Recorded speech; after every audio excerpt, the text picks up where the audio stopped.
Rappelons que nous connaissons la donnée ou bien comme série brute, donc on a les observations, ou bien comme série recensée, où nous connaissons les différentes valeurs et leurs effectifs, ou bien on connaît la série comme une série groupée, où nous avons regroupé en classes, et on connaît le centre par classe et l'effectif par classe. Dans la première partie du chapitre, on a regardé les paramètres de location. Donc on a essayé de décrire le centre de la série des observations, donc le centre des données. Mais, comme on va voir dans quelques instants, ce n'est pas suffisant de connaître le centre de la série. Pour décrire la distribution, on doit aussi connaître la dispersion des données autour du centre. Est-ce que les observations se trouvent assez proches du centre? Est-ce qu'elles sont groupées? Est-ce qu'il y a une grande différence entre la valeur maximale et la valeur minimale qu'on observe, etc. Ici, vous voyez deux histogrammes. Des histogrammes qui ont le même centre, le centre étant égal à 1500, mais qui ont une forme très différente.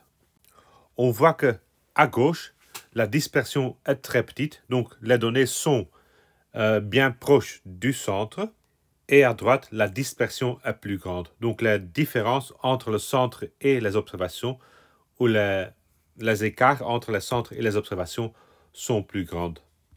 Les deux histogrammes sont des histogrammes d'aire unitaire, et donc on voit aussi la différence en hauteur. Vu que la surface en dessous d'un histogramme est toujours égale à 1, et à gauche la dispersion est plus petite, la surface doit se créer en hauteur. Donc les barres doivent être plus hautes pour que la surface totale est égale à 1. On peut aussi l'illustrer à l'aide de deux séries de tailles. Donc on a des tailles mesurées en centimètres. Clairement, les dispersions sont différentes. La dispersion de la deuxième série est plus large que la dispersion de la première série. Mais si on calcule le centre, on calcule comme moyenne. La moyenne est 5 cm pour les deux séries. Donc le centre des séries est la même, mais la location des données autour du centre est très différente. Pour caractériser la dispersion, on va voir 4 paramètres. L'étendue, l'écart interquartile, la variance et l'écart type qui est directement lié à la variance, et le coefficient de variation. Les exemples que nous allons considérer dans cette partie du chapitre sont les données fictives exprimées en centimètres et les indices de richesse. Mais avant de donner des définitions pour les différents paramètres, on va voir comment une mesure de dispersion devrait se comporter. Donc si on va transformer les données, donc on va les multiplier avec un constant ou on ajoute un constant, comment le paramètre de dispersion va réagir? Ou mieux, comment on voudrait que le paramètre va réagir. Donc, quelle transformation le paramètre va subir si on fait une transformation des données. Prenons les 10 observations suivantes. Si on calcule la moyenne, on trouve la valeur marquée en rouge. Et après, on va ajouter 5 à chaque observation.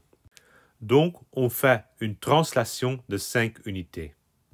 On sait du cours précédent que la moyenne va suivre la même transformation, donc la moyenne sera aussi translatée de 5 unités.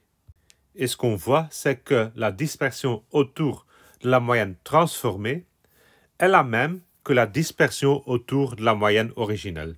Clairement, une translation ne va pas changer la dispersion. Pour définir des paramètres de dispersion, on doit donc tenir en tête que ces paramètres doivent rester insensibles à toute translation. Reprenons maintenant les 10 observations de départ, mais cette fois-ci, on va les multiplier par 10. De cette manière, on obtient de nouvelles observations qui sont ici indiquées en bleu.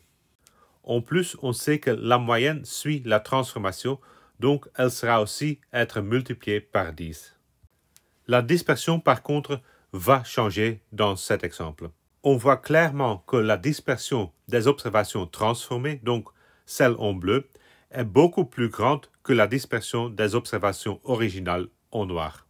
Une multiplication correspond à un changement d'unité, donc pour le paramètre de dispersion, on va demander qu'il est insensible à toute translation, mais qu'il s'adapte au changement d'unité. Gardons ces deux règles en tête, on sait maintenant définir les 4 paramètres de dispersion.